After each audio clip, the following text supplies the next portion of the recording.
The regular season is over, and as the playoffs are within the next couple of days when this video gets released, this weekend, the wild card round starts. The first 18 picks are now locked in. All right, we've got 1 through 18 locked in. Of course, there can be trades, but the teams where they are going to stay where they are. The other ones, we'll see how that goes with the playoffs. But it was interesting seeing how the end of the season shaped up. You know, the Giants going into week 17 had the number one draft pick. They finished with the number five draft pick. Um, the whole joke about them being like the 2007 Patriots when it comes to getting rid of your first overall pick just seems to always be coming true. But with the end of the regular season, we're going to be going through picks 1 through 32 as always, but picks 1 through 18 we'll be able to go through a little bit more because these teams aren't going to be moving at all. So we can really evaluate, well, some of them, the picks don't move because the Rams, for an example, have the Falcons pick. But anyways, we're going to hop into this video today. We're going to be doing mock draft. It is our third one, mock draft 3.0 of the 2026 draft cycle. Tomorrow we'll also be having a playoff bracket for the NFL coming out. So without further ado, before we jump in, I just want to say a lot of you guys aren't subscribed to the channel. I believe we're at 474, 475 right now. Trying to hit 1,000 by the end of this year. So it's a lot of subscribers, but we got a long way to go. We got so many months ahead, and we're going to make this upload schedule a little bit more consistent as we go on, just to try and hit that 1,000. So if you keep coming to my videos, this is your first one, you enjoy it, I really appreciate it if you hit the subscribe button. And without further ado, let's jump into it. All right. So first overall pick, the Las Vegas Raiders have secured that pick. They could go with literally anything, in my opinion. Yeah, even PFF agrees. The team needs of this team is quarterback, wide receiver, guard, tackle, defensive interior, linebacker, corner. I would even say edge rusher because you could possibly shop Max Crosby. But this Raiders team has so many holes and so many issues.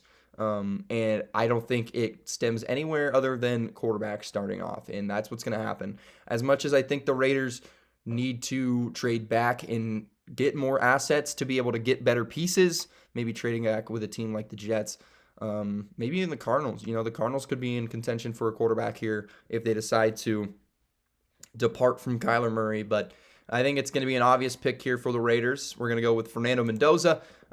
He's been incredible for Indiana. I just love Mendoza's, how he carries himself. His character is amazing. And I think he's a great quarterback to put in Vegas. You know, Vegas is a city of distractions, a city of issues at times with off the field stuff. Even CeeDee Lamb, George Pickens, seeing what that happened with him when they visited Las Vegas for their game on Monday, the Monday night football game.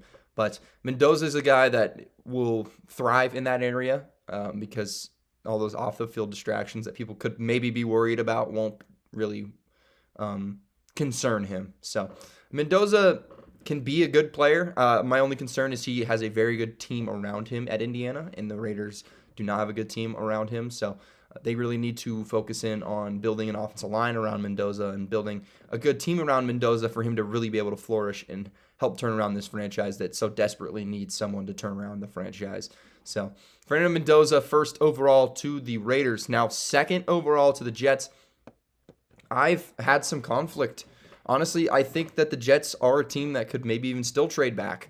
But and say, hey, maybe we have so much draft capital, we go get our quarterback next year in a draft that could have much better draft prospects. Like if Drew Aller can get it figured out, whatever he can do. Arch Manning, Lenore Sellers, all these guys that might be better players, but I don't think that will happen, honestly. I'm going to stick with them going quarterback. Dante Moore will go second overall to the Jets. A lot of people still think Dante Moore has the possibility of staying in college, which I still think is just ridiculous. If you're the number two, if you're projected to be going top 5, you should not be staying in college just because you need development or you want to not be on the Jets. Guess what, buddy? You stay in college to avoid the Jets. The Jets are going to be right there waiting for you again. So they've got a lot of issues they need to deal with, just like the Raiders. So I don't see this team turning their team around like in 1 year, like the Commanders were able to do last 2 years ago in the draft when they drafted Jaden Daniels and had that offseason. I don't think the Jets have the ability to do that. But excuse me. But Dante Moore will be your good start. getting yourself a quarterback. They have a good offensive line, which is awesome to hear, but they just don't have a quarterback or any pass catchers, to say the least, or a defense, because they didn't get a single interception this year, which is incredible. Honestly, like, more impressive than getting a ton. Like, how bad is your defense's coverage have to be to not get a single interception in the year? But anyways, we're going to move on to pick number 3 with the Arizona Cardinals, a team that could be in play for Dante Moore if he is at 3. Maybe, if the Giants had the first pick, the Cardinals might even trade into the number 1 to get Fernando Mendoza. Jacoby Brissett played great this year for them. He's not your long-term solution, however. Kyler Murray, it might be time for them to move on from him. They did just fire Jonathan Gannon. And with that, you kind of have to step back and evaluate. I think this is a team that could really end up going Spencer Fano, Francis Mauigoa at this high of a draft pick. Right now, I don't know if they will with some of those best player availables, which they're a team that could use that. It's just the best player available. And really digging into it a little bit more, I've been deciding that I think that best player available is more necessary for a team like the Cardinals, and that's where I'm gonna go with Arvell Reese. I think Reese, if he falls out of the top 5, it's gonna be absurd. He is, as I've talked about in the other 2 mock drafts, he's a freak athlete, off-ball edge rusher. He can do it all. Pairing up with Josh Sweat would be amazing for Arizona's defense for the future. I know Josh Sweat's getting a little, I think he's 29, I believe, but still, he looked really good in his first year in Arizona, and so giving him someone else on the other side that can play anywhere on the defense like Arvell Reese can, that makes Arizona's time a whole lot better. And then, I mean, you've got a top pick in the 2nd round that you could go and, if you really do need a guard or a tackle, you could have some guys like Jennings Dunker maybe there. Maybe a Caleb Lomu, which I don't think he will be available in the 2nd round. But you also look at the interior. If you need an interior guy, you got Connor Liu. There's availability for that Cardinals team in the 2nd round for linemen. So I'm going to go Arvell Reese. Now, number 4 here to the Tennessee Titans. I've been going Ruben Bain Jr., Arvell Reese. I think the defense is the number 1 priority. However, just thinking about it a little more, I could really see this team saying, hey, we need to help Cam Ward as much as we can. The offensive line, you should probably target that in the offseason. If you can't, then you go to the draft. So I'm hoping they target that in the offseason. So that's what's really going to affect my choice here, or in the day 2. He needs a weapon, man. None of those guys on that team are going to be wide receiver 1s. Calvin Ridley's just getting too old. Alec Eilmanor can be the wide receiver 1 if you need him to be, but he's not going to be your wide receiver 1. If you know what I'm saying. He's not going to be your wide receiver 1 for your franchise, but he can be the wide receiver 1 when he has to be. There's no other option. He'll be your number 1 target. Chimere Dike's a great returner and everything. He's not the wide receiver 1 kind of guy. So we're going to go and get Tennessee and Cam Ward some help. We're going to go with, didn't mean to click on there, but we're going to go with Carnell Tate. So I've talked about Carnell Tate a lot. I love his intermediate route running. I think anything between 10 to 20 yards that you need, you're going to put Carnell Tate on that, and he's going to get exactly that. You can throw him on the deep ball. You can do whatever. And him and Cam Ward would be a fun duo to watch, and would be interesting to see how Tennessee's development of their young offense could really happen. You've got Tony Pollard, you've got Tyjae Spears in that backfield as well, and then you've got Alec Eilmanor, like I said, Chimere Dike, Calvin Ridley, and then you get Carnell Tate, you got Chig Okonkwo, you've got and then Cam Ward. You get Cam Ward, a good O-line and a good wide receiver. That team could really start turning it around offensively. So that's why I'm going to go with Carnell Tate here at 4, which the Giants have been taking Carnell Tate a lot here at 5 for me, but I'm still going to go the wide receiver route. We're going to go with Jordan Tyson from Arizona State. I think there is a world where he drops a little bit due to the fact that he could have some injury. He has had injury problems. Maybe not the best history in injuries. The medical report maybe could be alarming. Who knows? But I think he's just such a great player. He finds the right spots. and he's looked great at Arizona State. There's a reason he's going to be a top 10 pick in my opinion still. And the Giants, with the pending free agency of Wan'Dale Robinson, who had a breakout year, there's a team that could possibly send him a bag, like the Browns, the Titans, a team that could go out there and try and get a guy like Wan'Dale, who I really enjoyed watching him this last season flourish without Malik Neighbors on the team, but with Malik coming back, that's why you need another wide receiver just in case Wan'Dale's gone. Even if Wan'Dale comes back, that just bolsters that team even more. You could see them going with a Spencer Vano here at 5. But as for now, I'm going to go with wide receiver still, so Jordan Tyson to the Giants. Now at number 6 to the Browns, I've been going wide receiver a lot. Jordan Tyson a lot here. We're going to scroll down. We're going to take our first tackle off the board. It's going to be Spencer Fano. This team, as much as they need help with their weapons, and Jerry Jeudy's been rough this year, to say the least. Sanders has had basically a historically bad interception percentage as a rookie. But no matter who was at quarterback this last year for Cleveland, the problem was that they didn't have time. They were always getting pressured. So you go and get a guy like Spencer Fano, who I've always said is a blue chip kind of guy, could be a blue chip kind of tackle prospect, who's been great at Utah. You go and get him at 6, and you protect whoever's going to be in your backfield next year for Cleveland. If it's Sanders, or if it's maybe they draft Ty Simpson at 28 or in the second round, or maybe they draft a guy that I'm starting to pique a little interest into in Trinidad Chambliss, who's been amazing for Ole Miss in the playoff. I think he's definitely going to rise up on draft boards. Taking a look at this too, he was great at Ferris State. He's been great now. Look at that, though. That's since the playoffs started. He was 50th percentile, 63. Now his 50th percentile, 76. So people in here are seeing it. People in here are really trending upwards for him. And I think, that guy is a playmaker, so a team like the Browns maybe take a shot on him. But for now, we're going to stick to what we're talking about, which is Spencer Fano, 6th overall to the Browns. So now 7th overall to the Commanders. I believe I went with Ruben Bain here. That is not going to be the case now this time. We're going to go with Caleb Downs. I gave the Saints Caleb Downs last time at 8. My thing with Caleb Downs is he's an absolute playmaker. He's a day one impact X factor, whatever you want to call him. He's going to make his presence known. He's a Kyle Hamilton type of player. Do I see a team maybe going this high to draft a safety?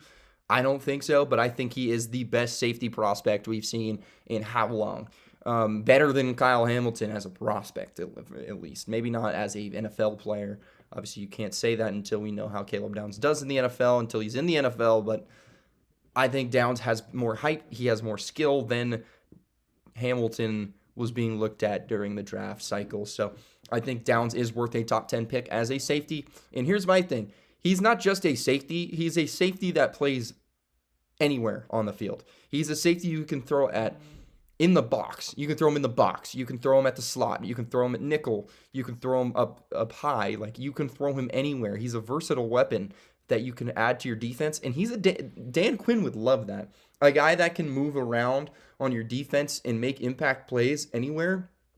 That's a dream come true for Dan Quinn. As much as this team does need edge rusher, a player like Caleb Downs, who also fits a team need, would be a necessity for Washington. So now number 8 to the Saints, we're going to go with Jeremiah Love. I think we're starting to see the trend more towards Jeremiah Love. Mickey Loomis just came out and said, we're in the position where we could do best player available. Yeah, the Saints need a wide receiver. Yeah, the Saints need some D-line help. The D-line, Cam Jordan retiring soon. Carl Granderson, maybe not the most productive season from him. Chase Young, great season, may I add, though.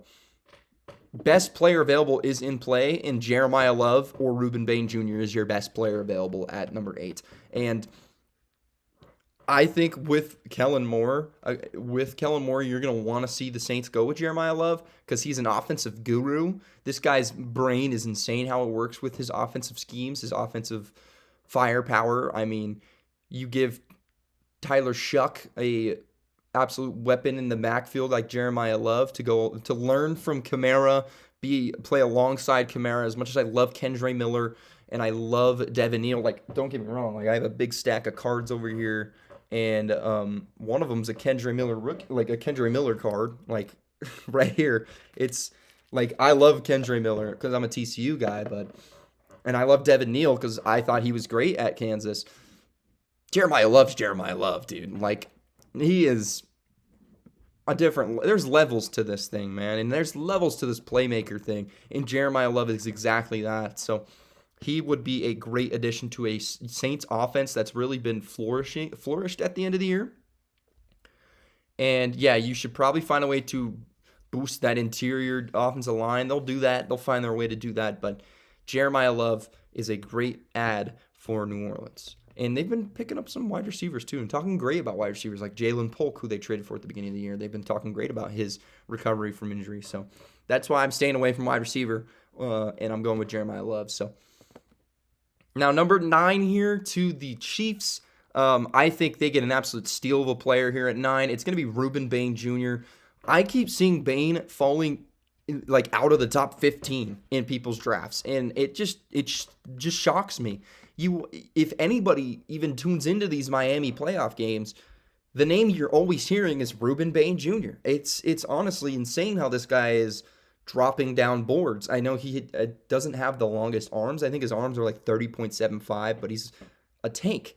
What is he? 6'3", sorry. I don't know why I thought he was 6'6". I was thinking of someone else who was 6'6", but he is 6'3", and I think he's like 270. Like, he's a tank, and he moves so fast. He's an absolute monster. His arms might be small, but he uses them properly. He knows how to use them well. And so a guy like him falling to Kansas City's arms to put him alongside George Karlaftis, Chris Jones, that makes that defensive line so scary. And I know if Jeremiah Love's there at 9, I probably have the Chiefs going Jeremiah Love. But if Rueben Bain Jr. is at 9, that is a player that's another one like Caleb Downs, an impact player on day one. So Rueben Bain Jr. goes 9 to the Kansas City Chiefs. Now at 10 to the Cincinnati Bengals. Peter Woods has been my pick for a long time.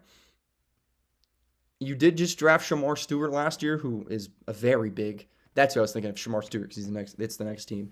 He's like 6'6", 290 as an edge rusher. He plays kind of like a rush D tackle in those nickel packages. But he's been a terrible experiment for you guys so far. Shocker, even though a guy's an absolute prototype athlete, he put up no stats in college. He's not really doing anything in the NFL right now. So with that being said, we're going to go get a prototypical athlete who's putting up stats in college, actually, in David Bailey. David Bailey looked incredible against Oregon. He looked incredible against BYU in the Big 12 championship game. He's looked great all year. He's a freak. He has unreal explosiveness. He should be a top 10 pick. He is going to produce at the professional level if he can keep his explosiveness, keep his bend, keep his burst off the line, which is kind of hard for you to just fall off with all that. And so he is a player that can really help this defense in Cincinnati, especially with the old Trey Hendrickson saga that started this year. Now you've got another guy on the edge that maybe could help Trey Hendrickson stay, almost kind of like when Cleveland went and traded back and drafted Mason Graham to kind of tell Myles Garrett, we're going to get you some help on the D-line by drafting a guy in the interior like Mason Graham who can rush the quarterback pretty dang good as an interior guy. But anyways, David Bailey is a specimen, dude. And I think Cincinnati would be a fool to pass up on him, even though maybe defensive interior is a bigger need. With Peter Woods on the board, David Bailey being available is just it's a pencil. It's a penciling. So we're going to go David Bailey 10 to Cincinnati. Now at number 11 here to the Dolphins. I've been thinking about Mekhi Lemon. I've been thinking about Mansour Delane, Jermon McCoy. These are kind of the three people I've been thinking about the most. Today we're going to go with Mansour Delane. I think just a team like Miami, they did just fire Mike McDaniel. So, the whole John Harbaugh thing could possibly be happening. Maybe this pick couldn't even be theirs. We could see maybe Miami trading for Lamar Jackson this offseason. That's been a big rumor. So that number 11 pick would definitely have to go to Baltimore. And if that was the case, I think Baltimore picks Mekhi Lemon here or Peter Woods. But they're picks and 3 picks anyways. We'll talk about them in a second. But Mansour Lane is a great instinctual player. He has great recovery speed when he makes mistakes, and he doesn't make them often, but when he does, he can really turn it around. And a team like Miami could really use some help in their pass coverage.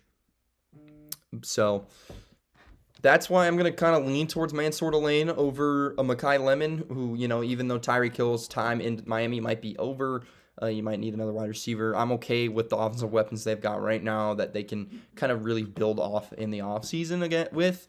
I think you can get a guy like Elijah Sherratt, Jeremy Bernard in the second round anyways, Chris Brazzell, maybe Jacoby Lane in the third.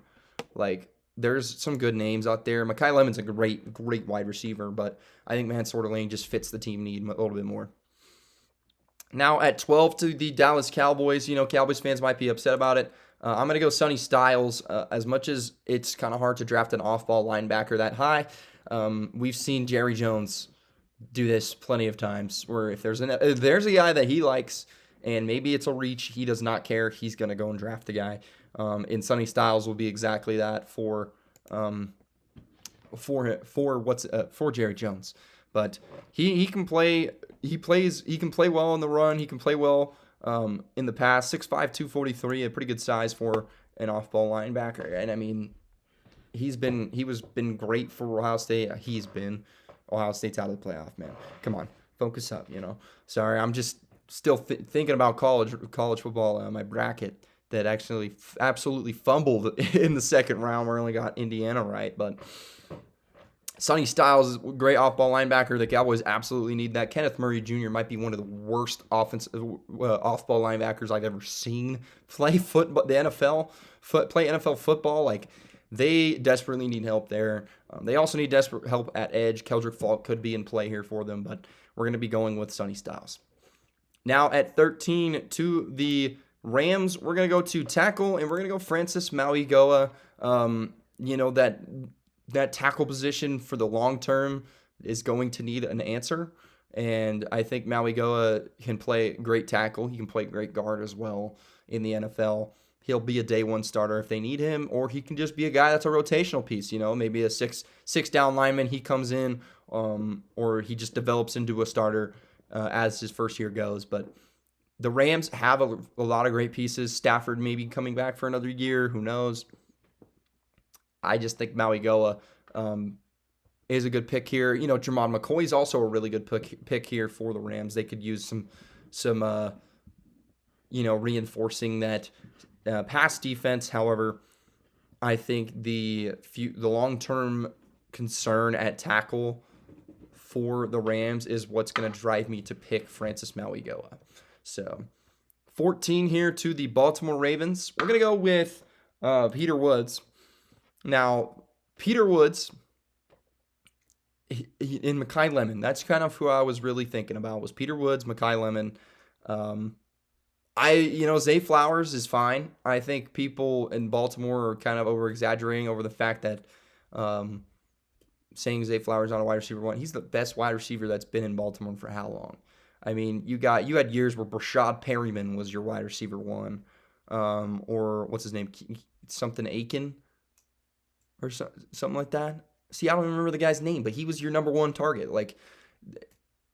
As much as Mekhi Lemon would really help a team like the Baltimore Ravens, I like Peter Woods.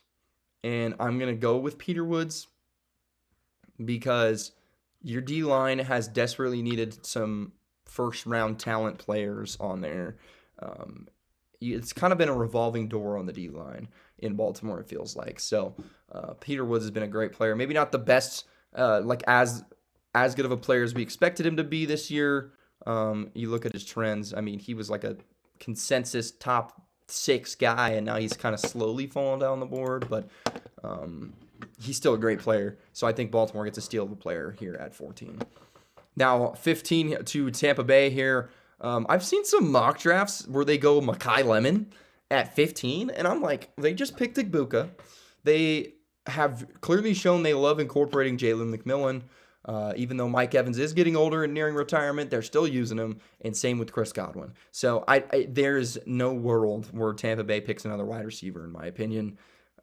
As much as they really just kind of phased out Igbuka in their offense, they've got enough offensive weapons right now. Maybe a tight end, maybe a Kenyon Sadiq could go 15 here to Tampa, but I think K. Daughton's fine.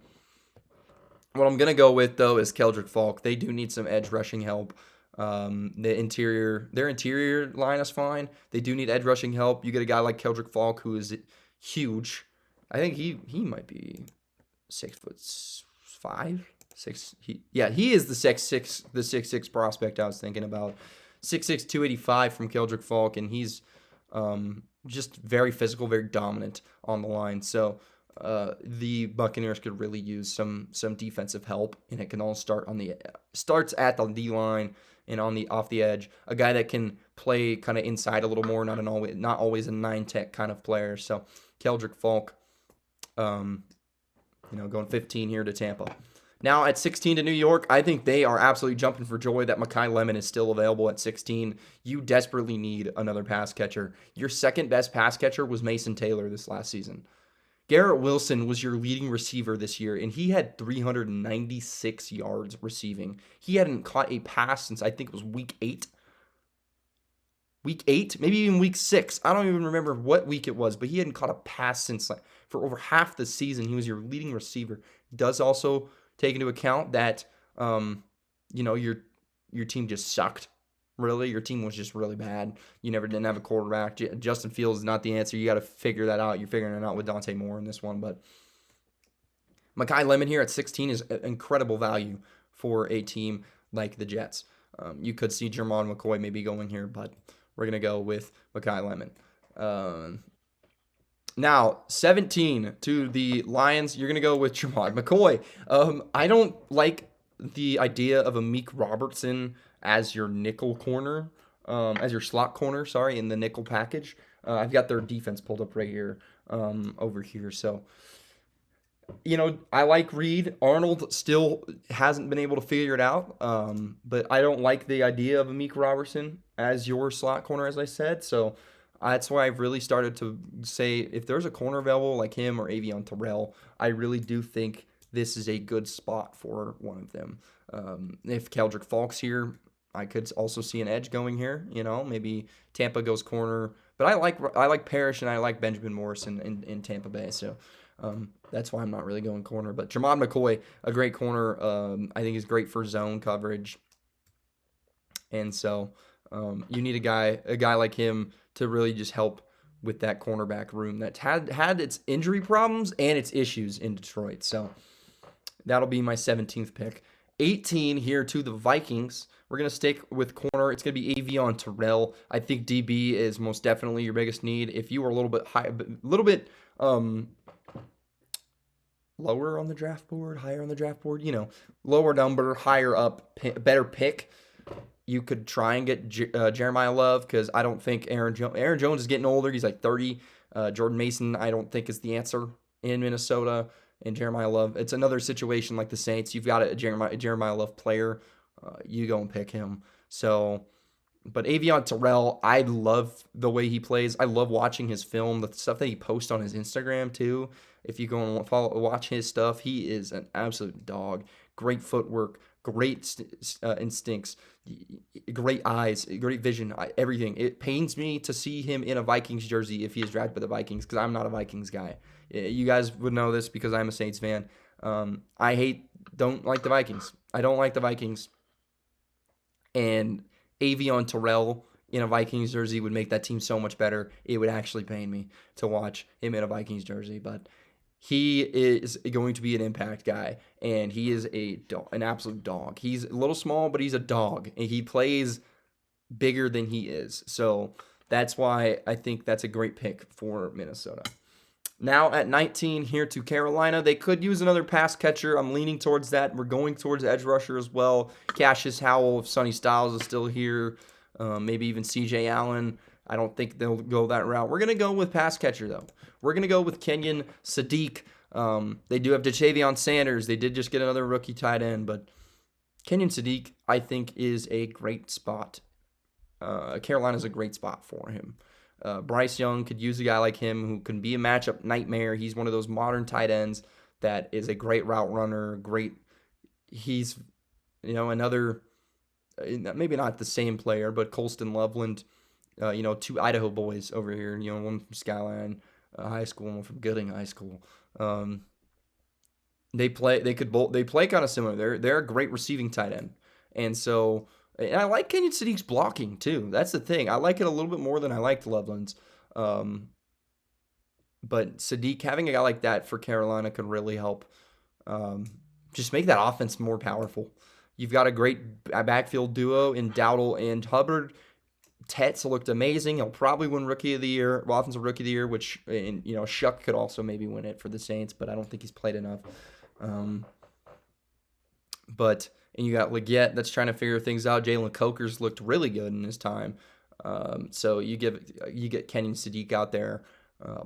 I think that makes that team good. You can run a lot of 2 tight end sets with Kenyon Sadiq. You can even run him in the slot. So now pick 20 here to the Cowboys. I think some Cowboys fans are excited that I'm going to be doing this, going edge rusher with the 20 pick, figuring out something else with a high prospect at the beginning. But we're going to go Cassius Howell at pick 20.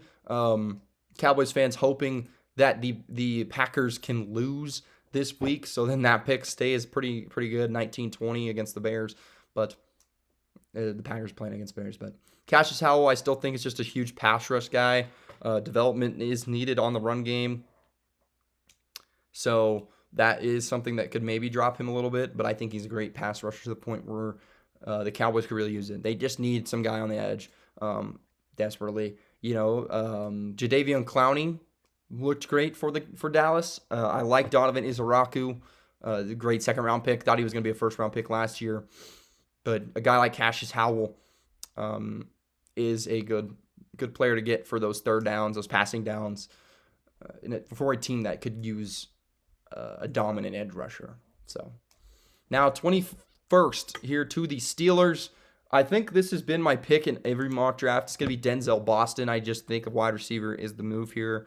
Even if Rodgers' last year is this year, you don't go quarterback first round. I don't think Trinidad Chambliss or Ty Simpson are worth a first-round pick still. I don't think anybody, Garrett Nussmeier, not even worth a first-round pick. I don't think any of the quarterbacks, maybe 31, 32, trading back up if they have a good, as I said right now, you could have a good combine, a good pro day, stuff like that. But Denzel Boston, 21st to the Steelers. I just think they need another wide receiver. Now, 22 here to the Chargers. It's been Caden McDonald or Vega Ioane. We're going to go with Caden McDonald this time. That D-line could use some real improvements, especially in the inside. They could also go edge because they do need to replace Khalil Mack once he's out of here because he's old. But I do like Caden McDonald here for the Chargers. They do need a defensive interior guy, so that'll be my 22nd pick. Now, 23rd here to the Eagles. I've been going wide receiver, I think it is, what I've been doing for them. We're going to go with Vega Ioane instead. The interior offensive line could always use some more help. Mekhi Becton was great for them last year. He hasn't been very good for that team in front of them, the Chargers, this season. But you got to figure out something there. Vega Ioane is a guard that you don't hear about this often, but he's a guard that can go this early in the draft, really. So make that offensive line better. Just your success in Philly, we've seen, has always come from that offensive line the past couple years. So picking an offensive lineman in the first round is beneficial for Philadelphia and their fans. So 24 here to Buffalo. We're going to go with KC Concepcion. You need another wide receiver there in Buffalo. Keon Coleman's not working out. Khalil Shakir is great, but he needs something else. I mean, Josh Allen just needs something else out there in Buffalo. You could go edge rusher to pair someone up with an aging Joey Bosa. I'm going KC Concepcion because I think he's a great player. People say, he's a wide receiver 3 kind of guy when he out of the draft. Give Josh Allen a guy like him, he's no wide receiver 3. So 25 here to Chicago. I went Caleb Banks before, but I think Christian Miller is a better fit for a team like Chicago. Gervon Dexter is great for Chicago. Christian Miller is a run stuffer more kind of guy than Caleb Banks is kind of a pass stuff guy. And that's why I look at him and I say Christian Miller fits Chicago a little better. I think the interior could use just a better run stuffer like Christian Miller, who is very developmental. He does have an injury issue, but he is the better fit at defensive interior, and that's what I think they go with. So now at 26 here to the Niners, we're going to go with what I've done the last two times, Caden Proctor. That long term with Trent Williams possibly retiring soon, you need a guy like Caden Proctor who's an absolute specimen, a behemoth. He's like 6'7", 366 pounds, and he moves like he's 320 pounds. You know, he's someone that learning under Trent Williams, he could become amazing. He is a little handsy, but San Francisco could really use another cornerstone tackle. He's an Iowa boy, so obviously he's going to be a good tackle. You know, Iowa produces tackles and tight ends. We all know this. That whole state, that university as well, even though Caden Proctor's a Bama guy. But Proctor to San Francisco. Also, have you guys heard about the whole San Fran substation, electric substation thingy? Interesting theory for sure. Look into it a little more if you haven't. Maybe answering why they've had so many injuries recently, but Caden Proctor, 26. 27 here to the Texans. We're going to go Caleb Lomu.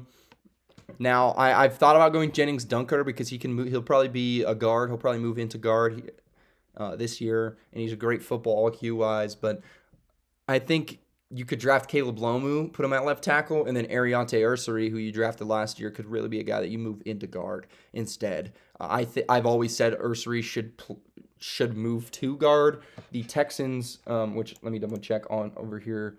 I'm pretty sure the Texans are lining him and using him as the left tackle currently. Yes, which is true. I think Ursary is a better professional guard than a professional tackle. So you get Lomu to move to be your guard or be your tackle, and then you can move Ursary to guard. That just works better for the Texans. Now for the Browns here at 28. We went tackle. We could see a quarterback go here. We could see Ty Simpson. We're not gonna do it. I'm gonna throw a little one that I think will be interesting. I think this guy could have a great combine. He's a fun prospect to keep an eye on. It's gonna be Chris Bell from Louisville for the Browns. You need a weapon. I mean, look at this dude's grade versus man coverage. Look at this route, the yards per route run. He's 6'2", 220. He's a pretty good size wide receiver. So you need a weapon in Cleveland. That's why people keep doing Mekhi Lemon, Carnell Tate, Jordan Tyson to Cleveland. I went Spencer Fano. You get your weapon there in Chris Bell. So 29 here to the Rams. This one's hard. But since we went tackle, we went Maui Go with the first one. We're gonna go Colton Hood.